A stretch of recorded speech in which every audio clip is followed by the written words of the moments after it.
يوم الجمعة العظيمة ده مش مجرد يوم في التاريخ، ده اليوم اللي اكتملت فيه خطة الفداء والخلاص، كل صعوباتها والآلام، الحب الإلهي اللي ربنا خلص فيه كل واحد فينا من الخطية والموت الأبدي. تعالوا نتكلم عن اللي حصل اليوم ده ببساطة.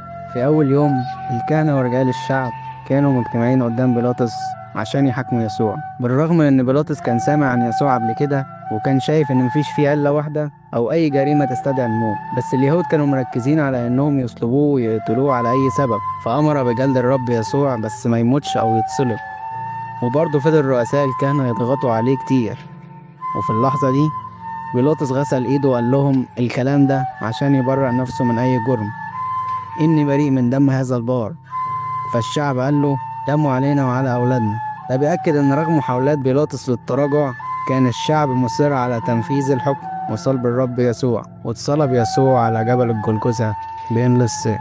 وقت صلب يسوع حصل موقف مؤثر مع واحد من اللصوص الموجود على الصليب اللي جنبه. الراجل ده اللي كان عارف انه غلط لما سرق وان ده عقابه، فبدأ ينادي ليسوع بطلب مغفرة ورجاء وقال له، ثم قال ليسوع اذكرني يا رب متى جئت في ملكوتك.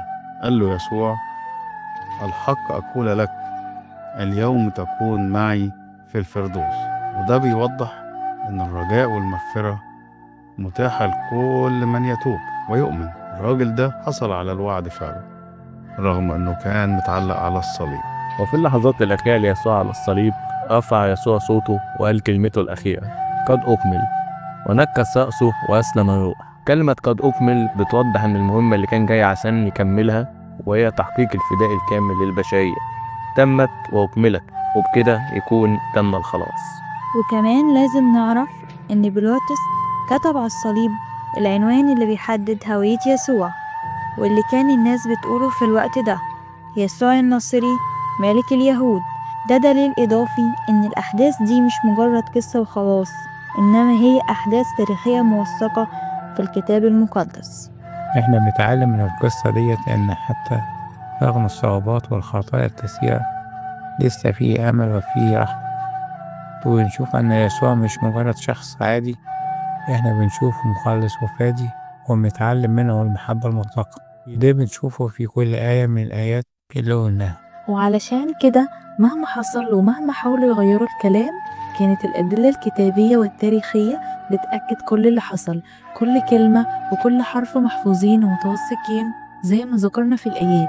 السماء والأرض تزولان ولكن كلامي لا يزول.